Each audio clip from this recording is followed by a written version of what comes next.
नमस्कार दोस्तों, आप सभी का स्वागत है आपके अपने YouTube चैनल मैथ सर्कल में। दोस्तों, आज का जो हमारा कॉन्सेप्ट रहेगा वो है द्विघात समीकरण से। यदि आप क्लास 10 में हैं तो आज का ये वीडियो आपके लिए बहुत ही महत्वपूर्ण होने वाला है, क्योंकि इस वीडियो में हम k का मान निकालना सीखेंगे।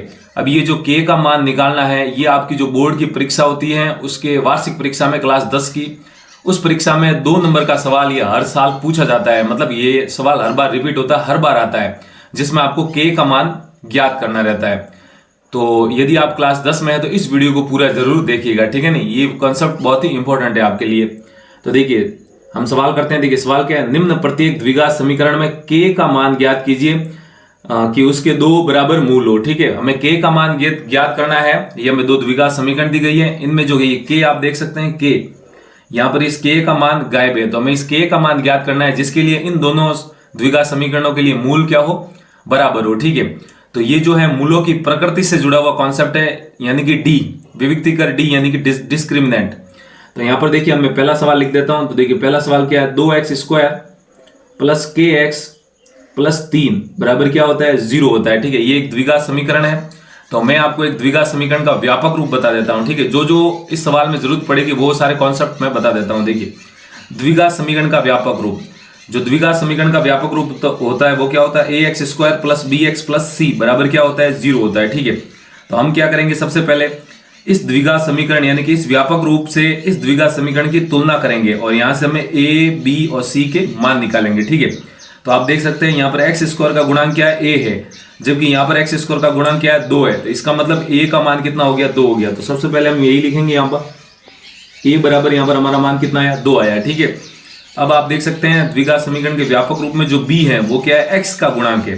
तो यहाँ पर जो x का गुणांक है वो क्या है, k है। तो आप कह सकते हैं जो b का मान हो जाएगा यहाँ से k हो जाएगा। ठीक है, और जो अचर पद होता है वो c होता है सबसे अंत में, जिसके साथ चर नहीं होता है उसको अचर कहते हैं। तो यहाँ पर सबसे अंत में क्या है, 3 है, तो कह सकते हैं आप c का मान कितना हो जाएगा, 3 हो जाएगा। ठीक है, तो इस प्रकार आपको कोई भी द्विघात समीकरण दी जाती है तो उसका द्विघात समीकरण के व्यापक रूप से तुलना कर आप a b c के मान निकाल सकते हैं। ठीक है, अब यहां पर देखिए एक इसने बात कही है, क्या कही है, उसके 2 मूल बराबर हो। तो देखिए मूलों की प्रकृति से जुड़ा हुआ कॉन्सेप्ट है, तो मैं आपको समझा देता हूं। देखिए मूलों की प्रकृति क्या होती है, तो देखिए हम क्या है, मूलों की प्रकृति ज्ञात करने के लिए विविक्तिकर का इस्तेमाल करते हैं। मतलब कि आपको द्विघात समीकरण दिए जाने पर आपको मूल निकालने की आवश्यकता नहीं है, आप विविक्तिकर से पता कर सकते हैं कि द्विघात समीकरण के मूल कैसे होंगे।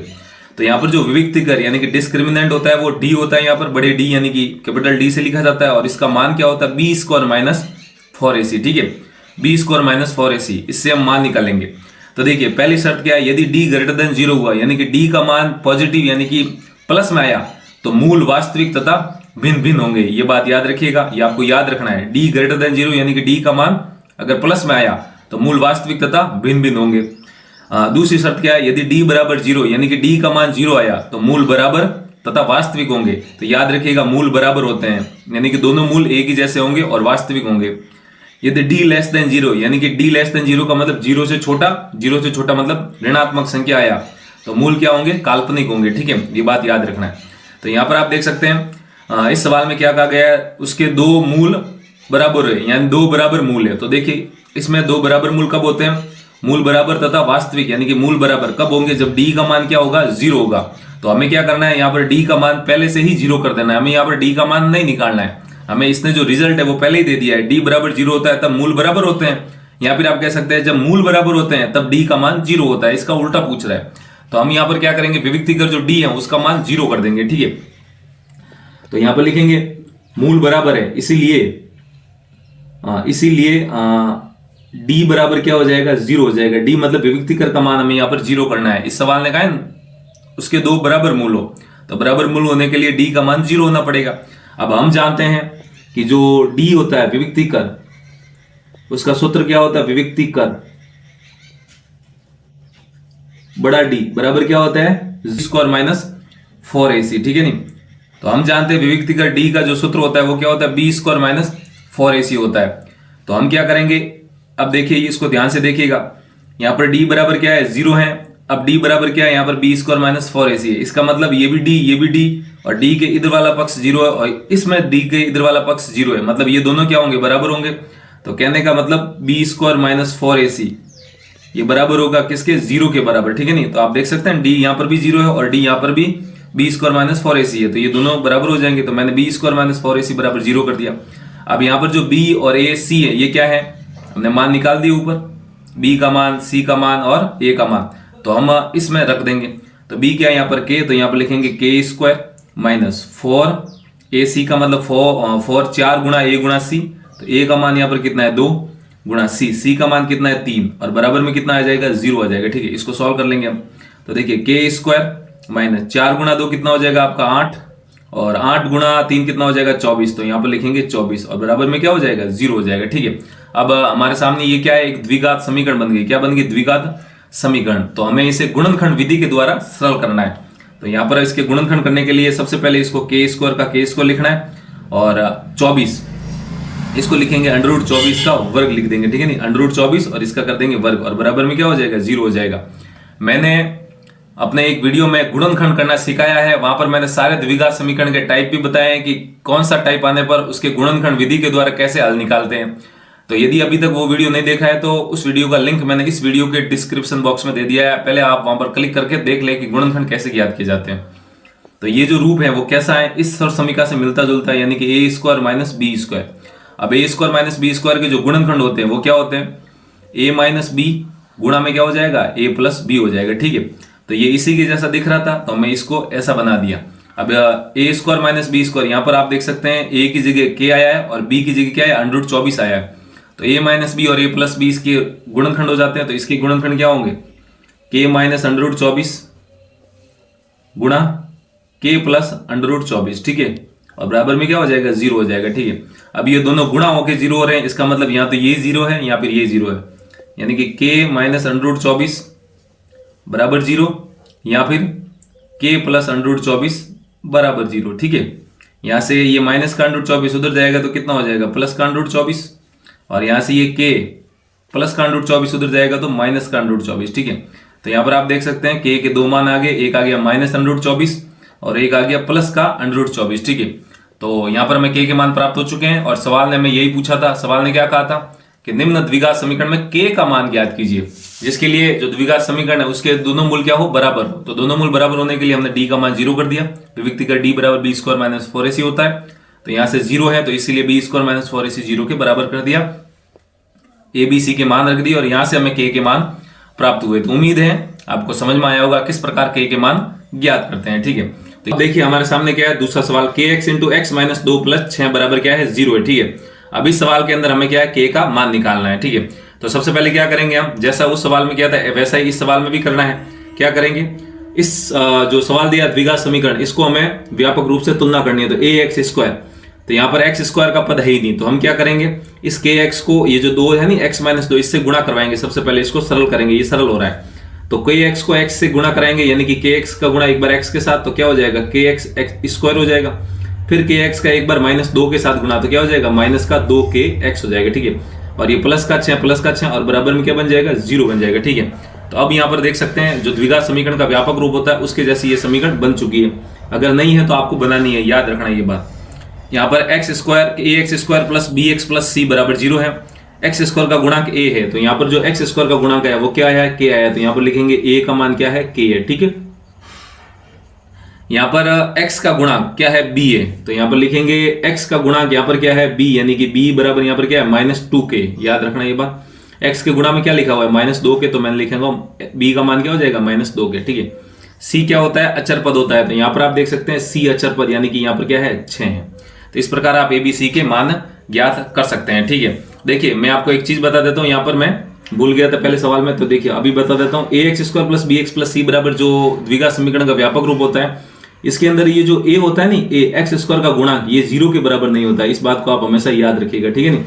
एक्स स्क्वायर का गुणांक यहाँ पर a है, ये कभी 0 के बराबर नहीं हो सकता। आप खुद सोचिए अगर ये 0 हो जाता है a का मान, तो 0 एक्स स्क्वायर से गुणा होकर 0 हो जाएगा। तो यहाँ पर तो एक्स स्क्वायर का पद ही नहीं रहेगा। जब एक्स स्क्वायर का पद नहीं रहेगा तो ये द्विघात समीकरण भी नहीं रहेगी, इसलिए a का मान कभी 0 नहीं होता है, ठीक है। तो यहाँ पर आप देख सकते हैं के एक्स स्क्वायर माइनस 2 के एक्स प्लस 6 है। यहाँ पर जो एक्स स्क्वायर का गुणांक है वो क्या है के है, तो यहाँ पर भी के का मान कभी 0 नहीं हो सकता, यानी कि के कांट बी 0। तो यहाँ पर मैं लिख दूंगा के बराबर नहीं हो सकता 0 के, ठीक है। तो अब हमें क्या करना है, इसमें के का मान ज्ञात करना है। सवाल क्या कह रहा है कि जो इसके मूल है वो क्या है, बराबर है। तो इसके मूल बराबर हैं तो हम क्या करेंगे, डी का मान 0 कर देंगे। तो हम जानते हैं कि चूंकि जो डी का मान हो जाएगा वो क्या हो जाएगा, 0 हो जाएगा। ठीक है, यहाँ पर ये इसीलिए कर दी या चूंकि कर दीजिए, डी बराबर 0 हो जाएगा। ठीक है, अब हम ये जानते हैं क्योंकि जो विविक्तिकर होता है, विविक्तिकर मूलों की प्रकृति से जो विविक्तिकर हम निकालते हैं डी का मान, वो क्या होता है, बी स्क्वायर माइनस 4ac होता है। क्या होता है, बी स्क्वायर माइनस 4ac। अब यहाँ पर डी का मान 0 है, यहाँ पर डी का मान बी स्क्वायर माइनस 4ac। इसका मतलब ये जो बी स्क्वायर माइनस 4ac ये 0 के बराबर है। तो हम यहाँ पर लिख देंगे बी स्क्वायर माइनस 4ac बराबर क्या हो जाएगा, 0 हो जाएगा। ठीक है, अब हमें ये यहाँ पर जो abc के मान है ये इसमें रख देंगे। तो यहाँ पर बी स्क्वायर यानी कि बी का मान कितना, -2k, तो लिखेंगे -2k का स्क्वायर माइनस 4 गुणा ए यहाँ पर क्या है k, तो लिखेंगे k गुणा c का मान कितना है 6, फिर बराबर में कितना है 0, तो बराबर कितना लिख देंगे, 0 लिख देंगे। ठीक है, अब हमें -2k का स्क्वायर करना है। -2k का स्क्वायर का मतलब -2k को -2k से गुणा करना, यानी कि 2 बार गुणा करना। तो माइनस गुणा माइनस क्या हो जाएगा, प्लस, 2 गुणा 2 4, k गुणा k क्या हो जाएगा, k स्क्वायर। तो कहने का मतलब जब -2k का स्क्वायर करेंगे तो कितना आएगा, 4k स्क्वायर। तो यहाँ पर लिखेंगे 4k स्क्वायर। ठीक है, फिर -4 गुणा k 4k और 4k गुणा 6 कितना हो जाएगा, 24k हो जाएगा। ठीक है, तो यहाँ पर लिखेंगे 24k बराबर में हो जाएगा 0। अब हमें यहाँ पर क्या है, द्विघात समीकरण प्राप्त हो चुकी है। अब हमें इस द्विघात समीकरण को हल करना है। पहले सवाल में आपको कहा था कि ये ऐसा सवाल मैंने एक वीडियो में बता रखे, गुणनखंड वाले वीडियो में, उसका लिंक मैंने इस वीडियो के डिस्क्रिप्शन बॉक्स में दे दिया। आप वहां पे जाके देखिए कि द्विघात समीकरण अलग अलग टाइप की होती है, तब कैसे उसके गुणनखंड ज्ञात करते हैं। ठीक है, तो जब ऐसी द्विघात समीकरण आती है तो हमें क्या करना है, कॉमन लेना है, उपेनिश लेना है। तो 4k स्क्वायर माइनस 24k से कॉमन क्या आ जाएगा, 4k। ठीक है, यहाँ से 4 का भाग 4 में देंगे एक बार, k का भाग k स्क्वायर में k बार। ठीक है, जो कॉमन लेते हैं उसका वापस भाग लगाते हैं, ये बात याद रखिएगा। प्लस है यहाँ पर माइनस है, तो प्लस का भाग माइनस में माइनस, फिर 4 का भाग 24 में 6 और k का भाग k में देंगे तो k से k कट जाएगा। ठीक है, और बराबर में क्या आ जाएगा, 0 आ जाएगा। ठीक है, अब यहाँ पर आप देख सकते हैं इसके गुणनखंड हो चुके हैं। ये 4k गुणा हो रहा है k माइनस 6 से, ये दोनों गुणा होके क्या आ रहा है, 0 आ रहा है। ठीक है, इसका मतलब या तो ये 0 है या फिर ये 0 है। तो यहाँ पर देखिए क्या लिखेंगे, 4k बराबर 0 या फिर k माइनस 6 बराबर 0। यहाँ से देखिए k का मान क्या आता है, k बराबर ये 4 गुणा में है, भाग में चला जाएगा यहाँ पर 0/4, और यहाँ पर k बराबर ये -6 उधर जाएगा तो प्लस का 6, यानी कि 0 + 6 6 होता है। यहाँ से जो k का मान आ जाएगा वो कितना आ जाएगा, 0, और यहाँ से जो k का मान आएगा वो कितना आएगा, 6 आएगा। ठीक है, अब यहाँ पर आप देख सकते हैं हमारे पास k के 2 मान प्राप्त हो चुके हैं, एक 0 आया और एक k का मान 6 आया। ठीक है, अब देखिए यहाँ पर हमने स्टार्टिंग में एक कंडीशन, एक शर्त लगाई थी। क्या लगाई थी कंडीशन, कि भाई k का मान है वो 0 के बराबर नहीं हो सकता है, यानी कि k अगर 0 हो गया तो x स्क्वायर का गुणांक 0 और x स्क्वायर का गुणांक 0, तो x स्क्वायर गायब हो जाएगा, तो मतलब ये द्विघात नहीं रहेगी। तो आप कह सकते हैं यहाँ पर जो ये हमें k का मान 0 प्राप्त हुआ है ये हम यहाँ पर रिजेक्ट कर देंगे, यानी कि ये मान यहाँ पर लागू नहीं होगा। तो हमारे पास जो मान होगा वो क्या होगा, 6। तो आप कह सकते हैं k का मान यहाँ पर कितना होगा, 6। तो k का मान 6 होगा तभी इस द्विघात समीकरण के मूल क्या होंगे, बराबर होंगे। तो इस प्रकार आपको k के मान ज्ञात करने हैं। तो उम्मीद है आपको समझ में आया होगा। समझ में आया तो वीडियो को लाइक और चैनल को जरूर सब्सक्राइब कीजिएगा। तो आज के लिए इतना ही रखते हैं, जल्दी मिलते हैं हम एक और ही ऐसे बेसिक वीडियो के साथ।